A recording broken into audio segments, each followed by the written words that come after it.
All right. Hello, everyone. This is going to be for Lab 6. This is part of the third quiz. Part of the third quiz group. And we're going to work through Hardy Weinberg equilibrium. Now, I've been explaining this in class, but I want to make sure that everyone understands exactly how to build the equations and how to work through them, okay? Remember the classes, okay? Our last few labs have dealt with how alleles work. Organism with two identical alleles is homozygous for a gene. Organism has two different alleles is heterozygous for that gene, okay? And so unlike homozygotes, heterozygotes are not true breeding. These are all very important things to understand about how to do Hardy Weinberg, okay? Again, remember that these big P, little p ones, they're not true breeding. They can create either homozygous, heterozygous, or the other homozygote. All right, so this is something that we talked about in lecture, but the definition of evolution, the quantitative definition, is changing the frequencies of alleles in a population. So, for example, in one generation, there's these four individuals: big A, little a, little a, little a, little a, little a, and big A, okay? So we have one heterozygote, two homozygous recessives, one heterozygote, homozygous dominant. In the second individual, there are these individuals. The question is, did evolution happen? One of the keys here is that when we're talking about evolution, we are talking about change in the frequency of alleles. And so you have to actually think about the number of alleles. So let's count them. 1, 2, 3 dominants. 1, 2, 3, 4, 5 recessives. If we look down here, actually we have 1, 2, 3 dominants and 1, 2, 3, 4, 5 recessives. It got jumbled around a little, but you still have the same number of alleles. And I'm going to show you more intensively how that works. Okay. Remember that to be in equilibrium and not evolving, to be in the Hardy Weinberg equilibrium, it is a null hypothesis. So you have to have random mating. Really random, everyone gets to mate. In class, we're talking about when it's not random. No natural selection. No genetic drift, no gene flow, no mutation, okay? So we're going to talk about those things, and one of the key things here that we're going to be discussing, so we're going to be looking at populations in equilibrium, and then populations outside of equilibrium, and how natural selection in particular can impact that, okay? So the easiest one to basically measure is if a certain phenotype or genotype does better. All right, so in order to derive Hardy Weinberg, I'm going to work through this slowly. It is something that we worked through in class, but I want to make sure everyone's on the same page.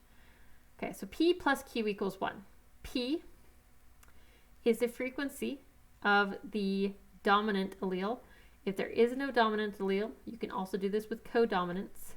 If there is no dominant allele, it's allele 1. Okay, we will be working with dominant and recessives mainly, okay? So remember that P equals dominant allele, not individuals, allele.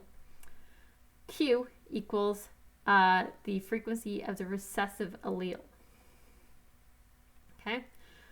These have to be between 0 and 1, and they have to equal each other because, remember, frequency is it's a decimal, okay? So 0.1 is 10% of one allele. And then if it's 0.1, then the other allele has to be 90% because you're talking about all the alleles in a population, okay? All right. In order to figure out also, we now need to figure out the frequency not only of the alleles, but the individuals in the population. P squared, it's 2 of the A1 allele. Okay, pretty easy to figure that out, right? P squared. So it's P times P. That makes sense. Because you have 2 of this first allele, that dominant one generally. This one, it's 2pq. Now, you might wonder why there's a 2 there, because shouldn't it just be p times q?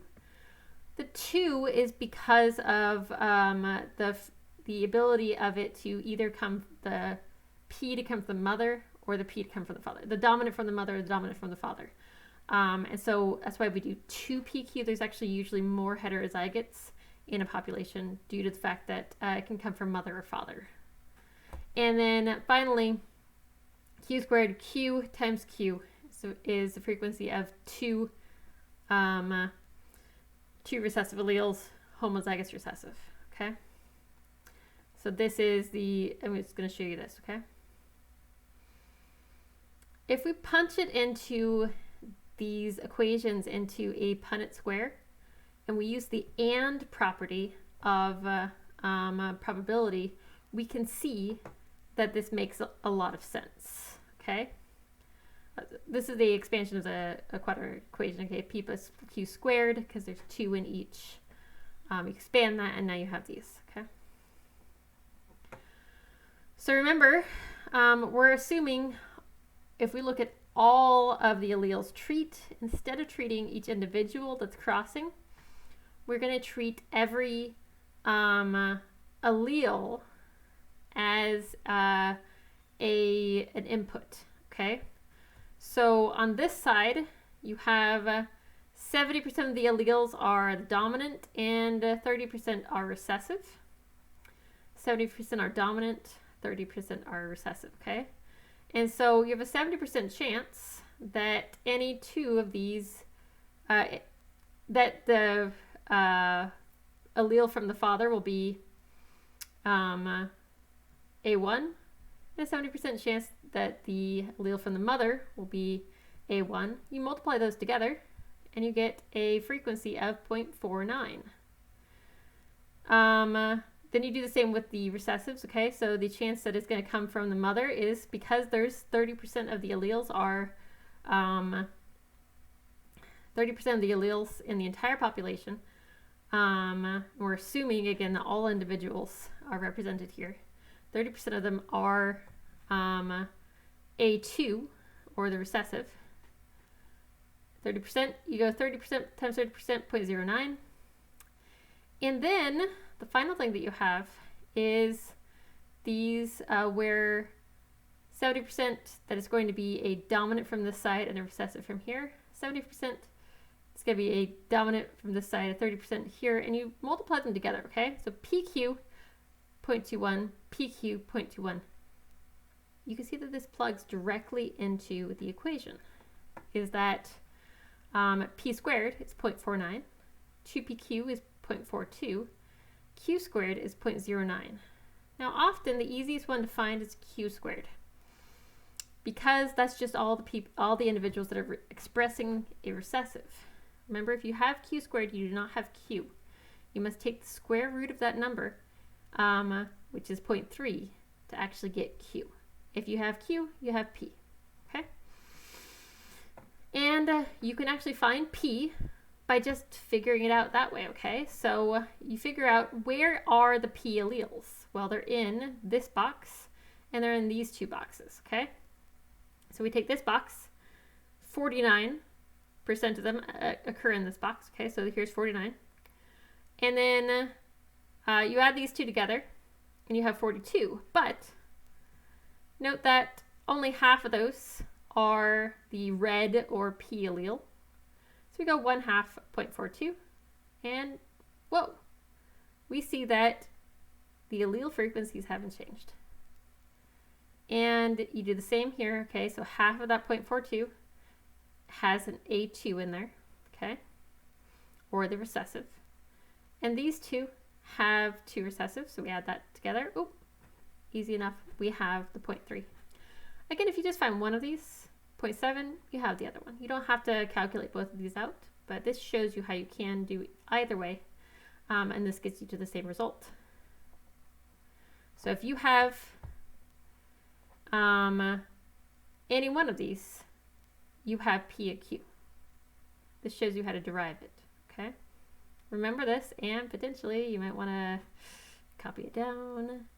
onto a physical piece of paper so you can keep it for a quiz in the future, maybe an exam. Something to think about. Okay. This is the actual showing how this works, okay? So this is the gene pool. Again, 70% of these are A1, 30% of them are A2, and then randomly pulling out. And you can see this pattern, okay? It's basically the same concept, but showing you in a gene pool way how this works. Anytime you pull out 2 A's, you have a 0.7 times 0.7 to get 2 A's, 0.49. And to get one dominant and one recessive, it can either be the dominant first and then the recessive, or the recessive first and then the dominant. Comes out 2 ways, so you add them together. That's the OR rule, you get 42. Same thing here, okay? It's the same thing we work through in the Punnett square, it's just represented differently, okay? And then you go through and you can actually find, again, this is in equilibrium.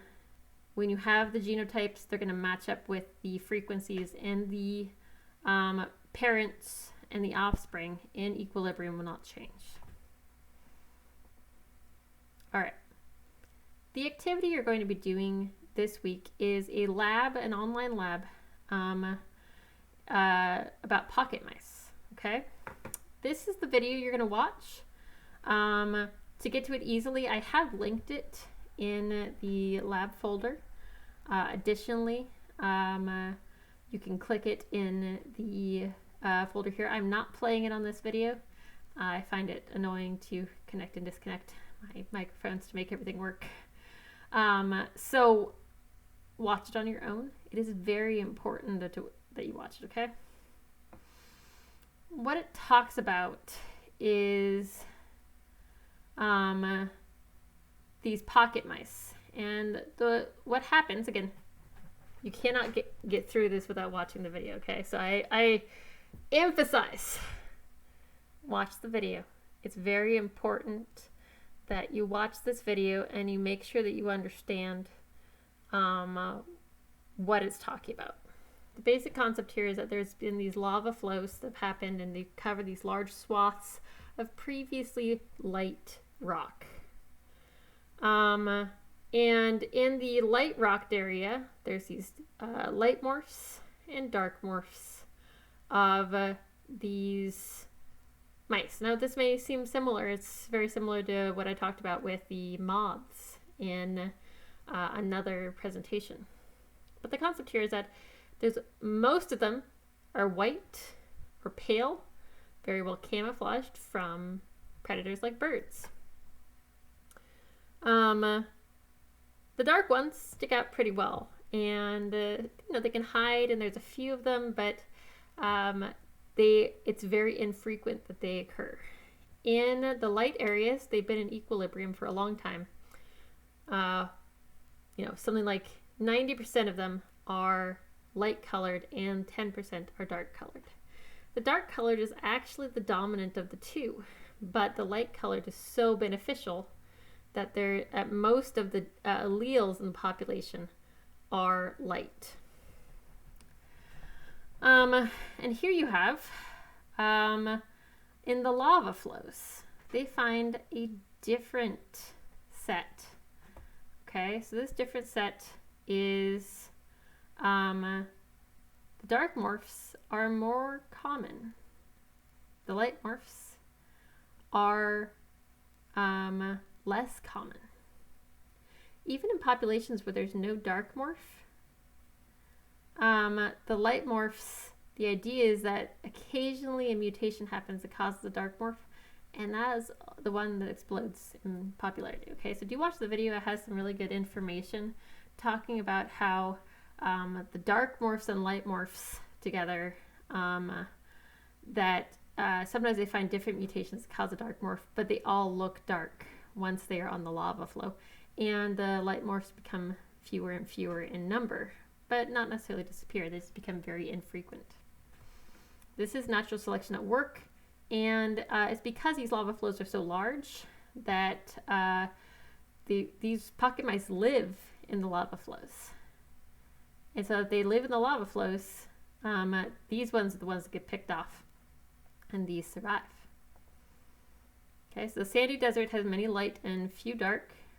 Lava flows many dark and few light. But again, they all started as the many light, few dark. So how did they get to be many dark, few light, especially in populations where there really wasn't a dark morph? The key here is that the dark gene is dominant. Light gene is recessive because dark gene is the addition of something. Light gene is just a lack of pigment. And the light population came first. So how did they get to this? Okay. So once there is any mutation that causes the dark, usually it is a dominant mutation because it's creating something new that's in there. But the key here is that how did they become so common so quick? Because this would be a very small percentage of the population that's actually dark. How did they become so common so quick? So the way this is going to work, and I'm going to show you the questions, but the key here is that you need to be able to solve problems using Hardy Weinberg, okay? If you have genotypes for the organisms, so let's say I give you, there's this frequency of genotype, p squared, 2pq, and q squared. I give you genotypes of those. Then you can plug it into, first you figure out how many of each allele exists. You can actually just count it up, okay? If I tell you that there's 12 homozygous dominant, then you can actually count up and say, okay, now that's 24 alleles, and they're all the dominant allele. If I tell you that there's 12 homozygous recessive, say, okay, there's 12 homozygous recessive, that's 24 more recessive genes, okay? So that's a total of now 48 recessive genes, etc., okay? Again, anytime you have two of the dominants, an individual that's big D has two dominant alleles. In a heterozygote, there's one big D, one little d allele per individual, and then this one, okay? So that's what I was trying to say there.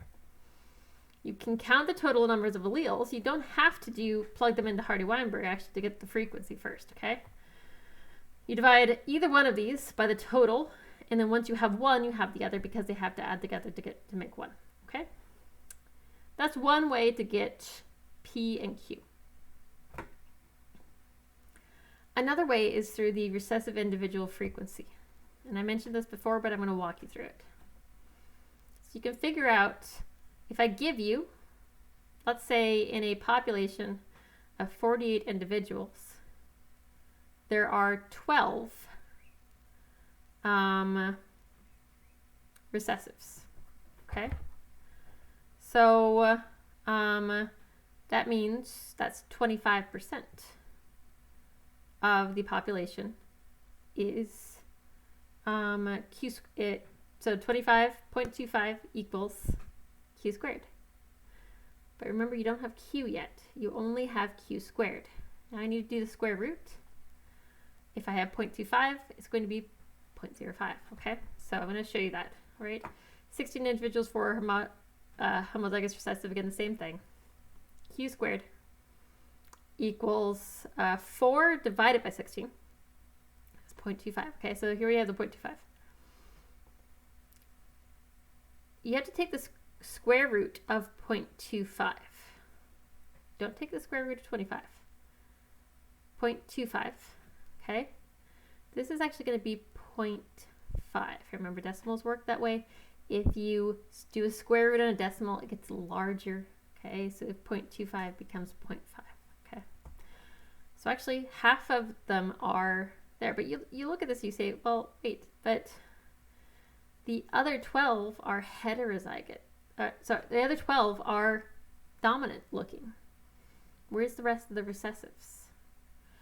The answer is it's in the heterozygotes, and there's actually more heterozygotes than you think. Okay, so if you count up all the heterozygotes and you plug it in, okay, so you have P, 1 minus Q, okay, so 0.5 for both of them. And you can actually see that P squared, it's going to be only 4 of the individuals are going to actually be P squared. The other 8 will be 2PQ. Okay, that's going to equal 8. And that's going to equal 1/2 Actually, if you calculate that out, 0.5 times 0.5 times 2 is 0.5. And so if you calculate this out, you're actually going to see that that's where the rest of them is hiding in the heterozygotes, okay? This Q here, okay? So now you can get the rest of the genotype frequency. So I've asked you how many heterozygotes are there in the population. If I give you the homozygous recessive, you can tell me by working it out this way. All right. Remember that if you have P, you have Q. If you have Q, you have P. All you have to do is figure out how far you are from 1 and you have the next number. If you have frequencies of recessives, you do not have Q yet. You only have Q squared. Again, it's because of the difference between frequency of individuals that have 2 alleles and the frequency of individual alleles. There are these hidden recessives that you're missing. Same with hidden dominants, okay? So there's going to be, even if you see a lot of dominants, if you have the number of individuals that express dominant, remember that it's going to be less than you see as expressing dominant because some of those alleles are recessive in the heterozygotes. And the Q, there are hidden recessives in a dominant individual, okay?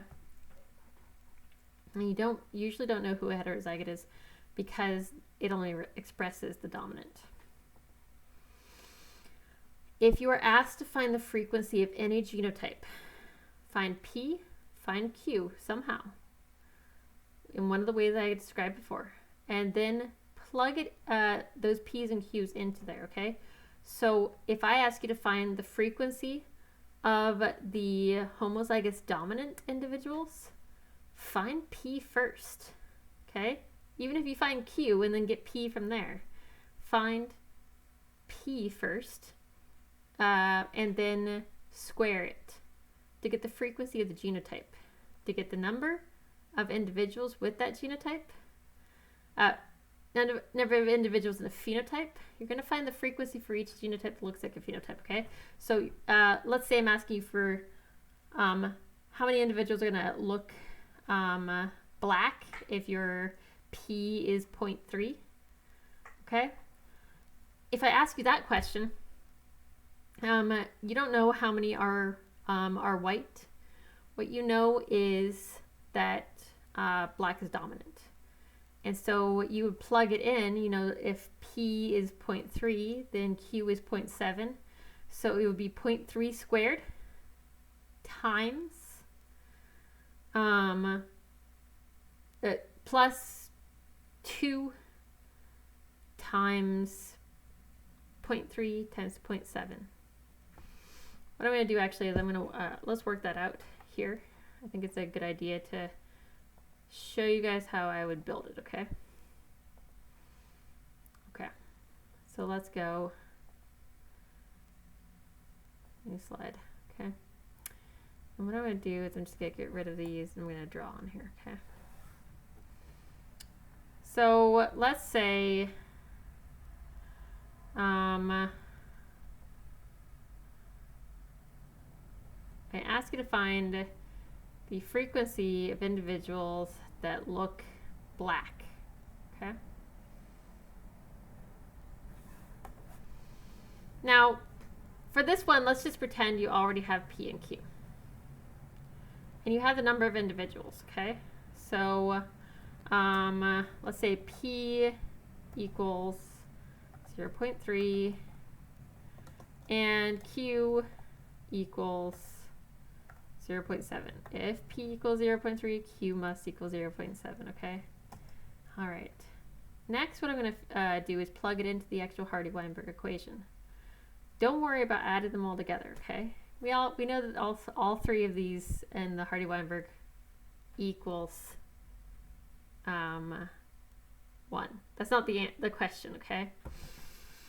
Instead, the question is we want to find 0.3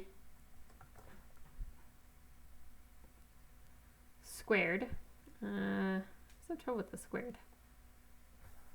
I don't know where to find it in this. Here we go. okay? And for the 0.3 squared,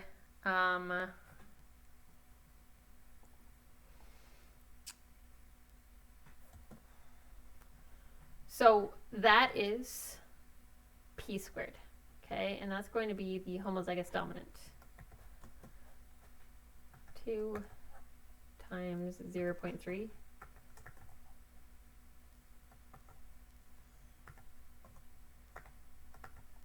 Now you're going to calculate that out, okay?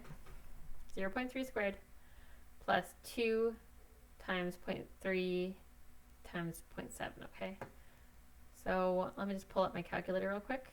Again, there's a calculator that's part of all of your tests that you can work on. Additionally, the calculator, you can use a physical calculator for this if you like, okay? It will not stop you from doing that. 0.3 times 0.3, okay, so we have 0.09 for that one. And 2 times 0.3 times 0.7. We gotta do plus 0.09. All right.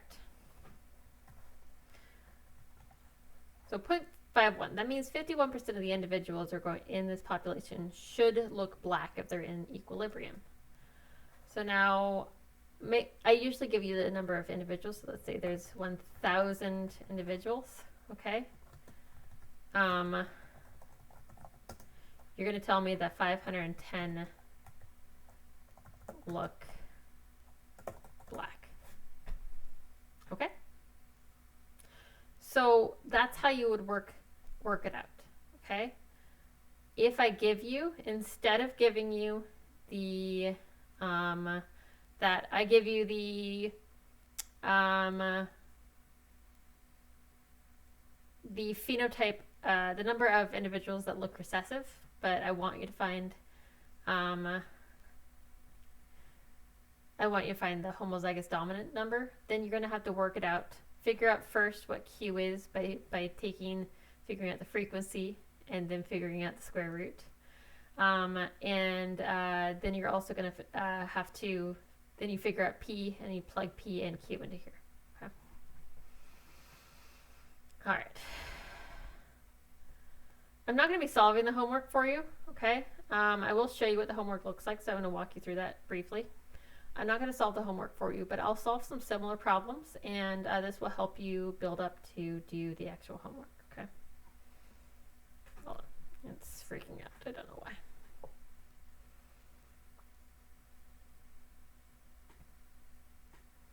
It's a good computer. It just decides sometimes to freak out. Okay.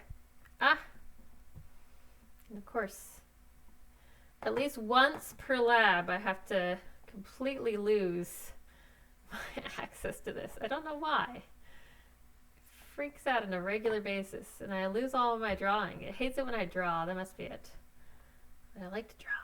Okay, let's do this. Practice. Okay.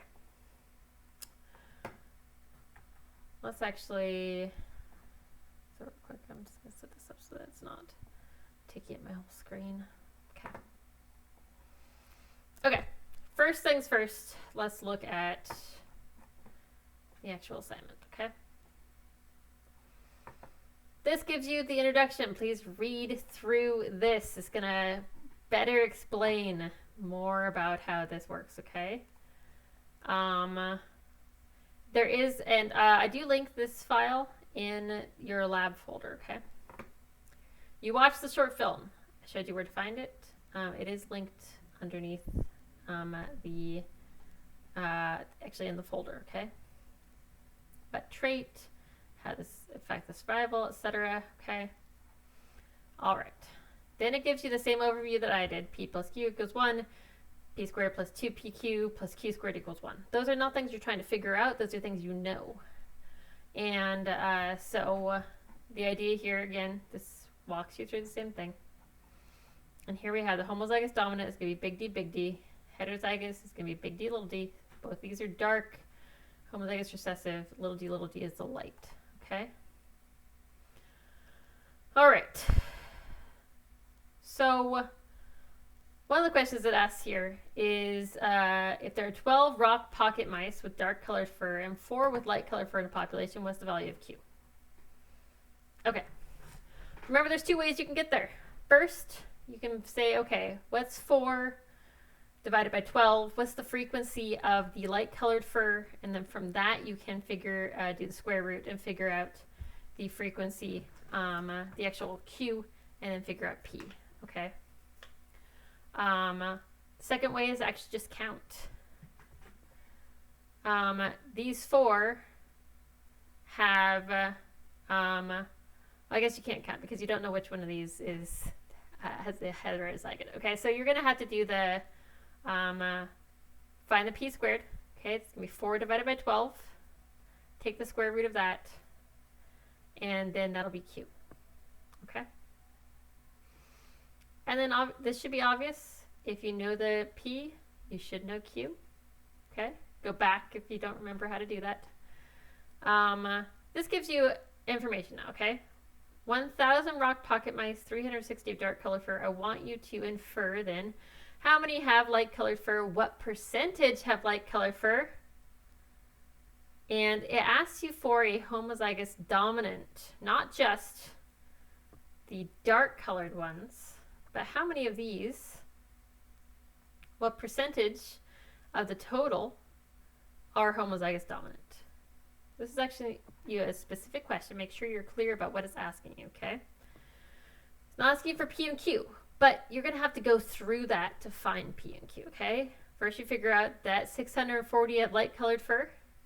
640 divided by 1,000 is what percentage? Is what decimal? That's your Q squared. Then take that decimal and take the square root. That's your Q. Figure out your P. And then square it, and now you have P squared. I know. Let's walk through it actually on here, okay?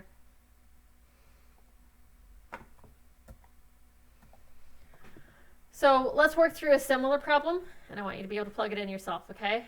So in a population of 1,000 rock pocket mice, 495 dark colored fur, okay? Again, remember that means that 505 have light. Okay, so the frequency of the light-colored big D mice. Okay, so I'm gonna do this out of there, and I'll help you. This will hopefully help everybody. Okay. So frequency of the light-colored mice has to be little d Q squared. You're finding Q squared right now. Okay. So 505 of them are light-colored. 505 divided by 1,000 is that frequency, okay?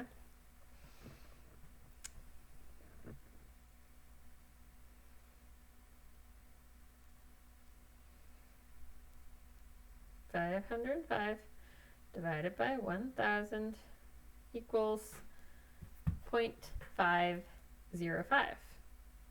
Easy enough.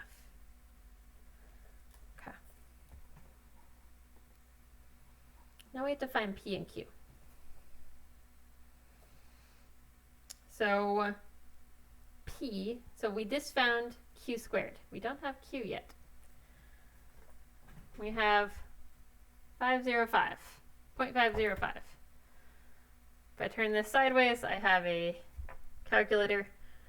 If you only have your phone for a calculator, you can use it. You just can't use it to look up questions, okay? So you can use this as a calculator only. All right, I'm going to do a square root, okay? It's a little thing down here that has a 2 above that square, okay? So I'm not going to take the cube root, I'm going to take the square root, okay? This is a bigger number, okay? So it's 0.7106. 0.71 is close enough, okay?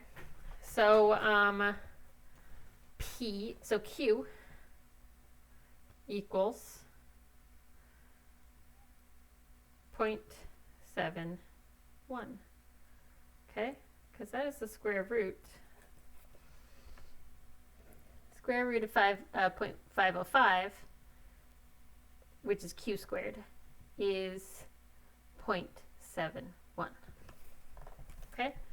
So 0.71. What does that tell us about P?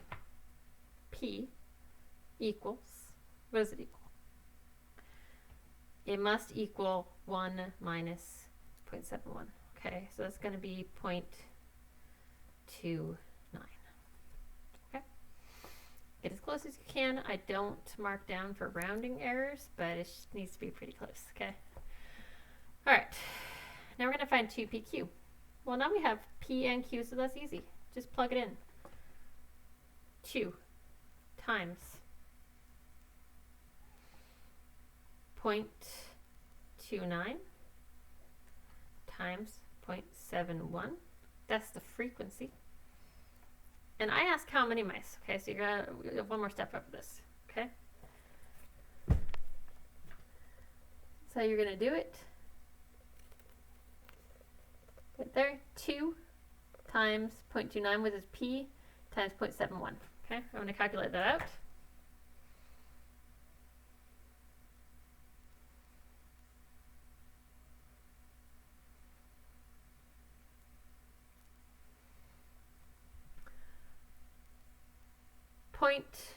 .4118. It's a little long. It's okay if I move it to 0.41. You want to be extra sure. 0.412. You don't need more than 3. Okay, 0.412. Okay. 0.412. That's the frequency. So 0.412 equals 2pq.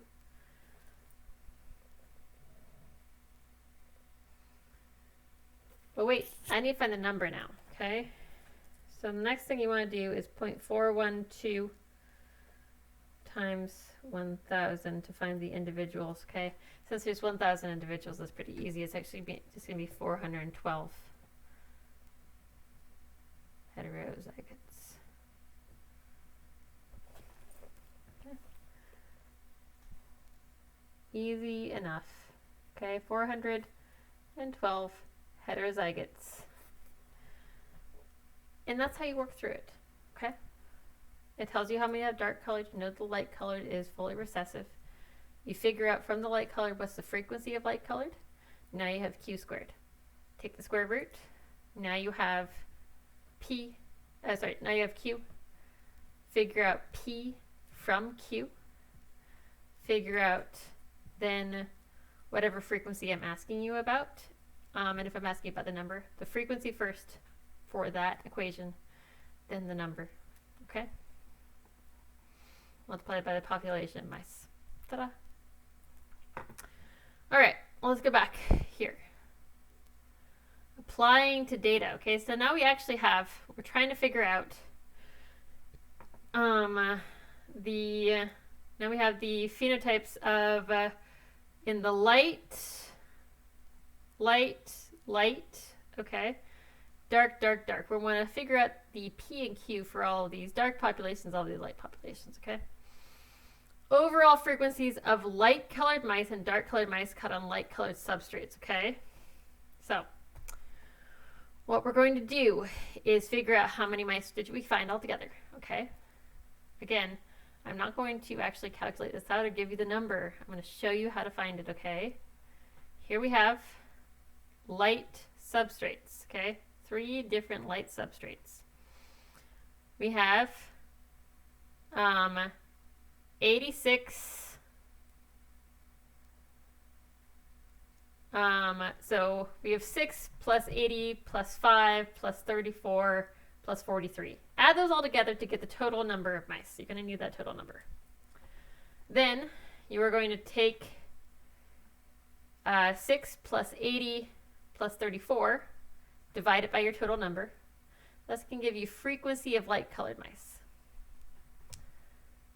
And then the other part that is not, so these two should add together to be 1. If they don't add together to be 1, you're doing something wrong. But these two should add together to be 1. And so if you find the light-colored mice, then you can do the same thing and add them up. 5 plus 0 plus 43. But the concept here is that your frequency of dark-colored mice is going to be 1 minus the frequency of light. Okay. All right.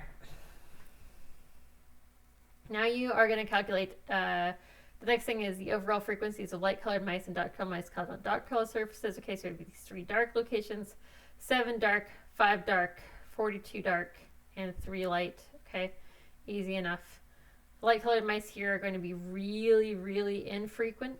Okay, frequency of dark colored mice is going to be much higher. Obviously, there's only 3 that we found out of all the ones that were found here. Okay. Okay. Now you're going to figure out, using the parts, the patterns that we've been working through, you're going to figure out the frequency of mice with the little d genotype on the light colored substrate. That one's easy. All you have to do is take this frequency of light colored mice and you have it. Ta-da! Easy, easy. Okay. Then take the square root of that to get the frequency of the little d, that's Q. Find P from that. And P squared equals this big D. And then these two added together equals big D little d, but you can also just do 2PQ, okay? These 3 numbers have to add up to 1. I want to make sure that you guys all know this, okay? Using the Hardy Weinberg equation and data, determine the number of mice now. So now we have frequencies. You're going to figure out the number of mice, okay? Now that you figured out P and Q, and you worked through the frequencies here, you're going to plug in this number times the total number of mice you found on the dark rocky lava.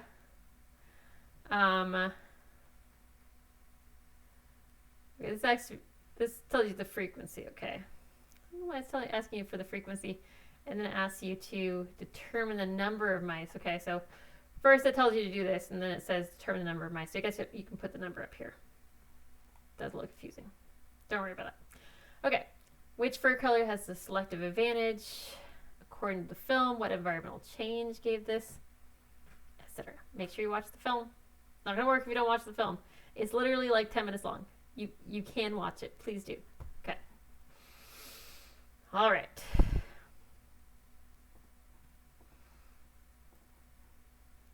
Again, as I mentioned here, I walked through it already, but what you have to do is figure out how many total light mice were caught on light, figure out the frequency, dark caught on light, figure out the frequency, frequencies of light and dark caught on dark, and then you're going to have to find the P and Q for the light substrate and P and Q for dark substrate. They have different P's and Q's. Once you've found those, again, start out with the frequency of the light mice. Once you have the frequency of the light mice, take its square root. That's your Q. Find P from that Q. And then do the same thing with the dark substrate. Okay, all the light individuals, square root of that frequency, etc. Okay. Then you plug it into here. Again, in question 3, it's asking for the number of mice with specific genotypes. Find the frequencies above, which asks you for those frequencies, and then you're going to actually plug in those frequencies, and then multiply that by your total number of mice. You have to calculate the total number of mice first. Okay. Finally, the part 3. There's a new term that's introduced. The longer video does show how they figure out selection coefficient. Basically, this is the selection advantage that a certain color gives to a specific mouse. So this is the relative advantage or disadvantage of a genotype with respect to survival and reproductive success. Basically, how much is it pushing them to survive, okay? That's going to be positive or negative, depending on whether it's a good advantage or a bad one. And so we're going to test how the selection coefficient impacts phenotype. The spreadsheet is linked in your actual, in the Lab 6 folder. But I'm going to open it here. Okay. Give it a minute to download. I'm sure I have it downloaded somewhere on my computer, but it's easier to do it this way. You can press this button in the PowerPoint if you can't find it anywhere else. But I believe I did link it there. Okay. Give it a second. Again, this should take you directly to the download of this. If it does not, I think I actually put the folder in here, but here we have. Okay.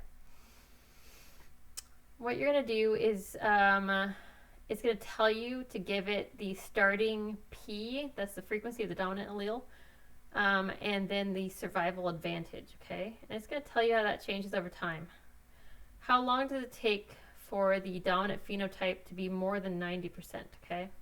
Let's go back and look at what this asks for.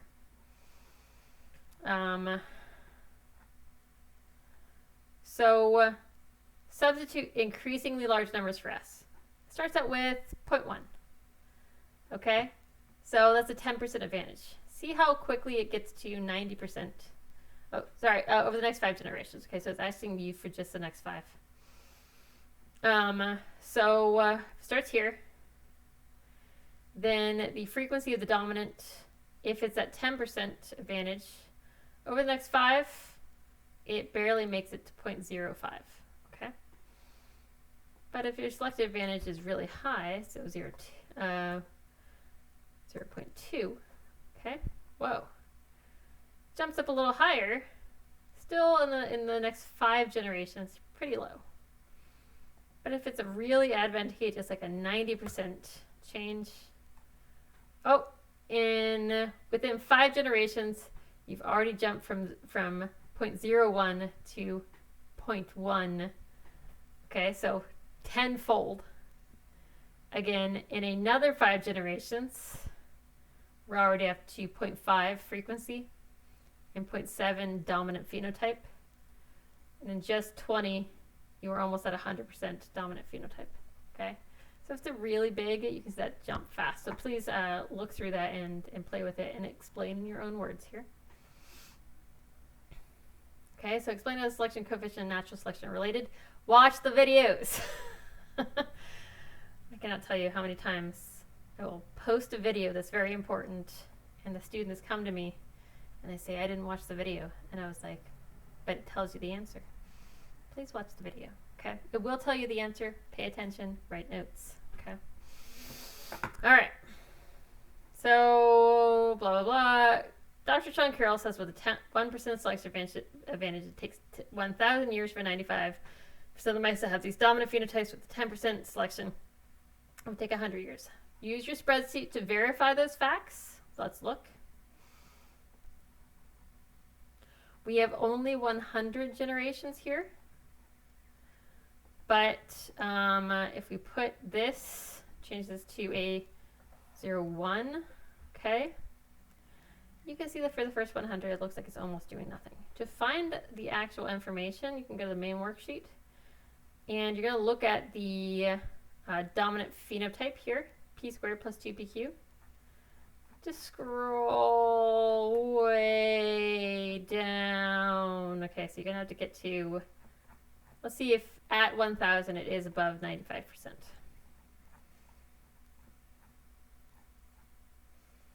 Look at that. At 1,000, yep, it's maybe hits 95% at 944 generations, but just about 1,000, right? Okay.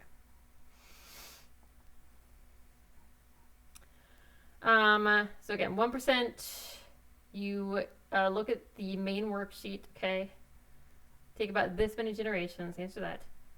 Put this into the selection worksheet again, go back to the main page. Point 1, is it indeed true that if you have 10%, that's 95% dominant phenotype in 100 generations? Oh, look at that right there. Okay, so it does show that. Okay, again, play with those numbers yourself, see how this works. You're gonna have to explain it in your own words. All right, then play with the selection coefficient, turning it up a little higher until you have 95% of the mice. just 50 years. Okay, I'm not going to do that for you, but in 50 years, you want this dotted line to be here. Okay? What do you have to type in here? Play with the numbers. Once you figure that out, you can type that out. Okay? And that's it. So, hopefully this will help you to work through each piece of finding and solving Hardy Weinberg information. Remember, if you have the recessive phenotype, you have Q squared. If you have the dominant phenotype, you don't know whether it's the 2pq calculation or the Q squared or the P squared. Unless I tell you the homozygous dominant is, you don't have that information. You have to find P and Q first before you can figure out the homozygous dominant frequency. Okay. All right.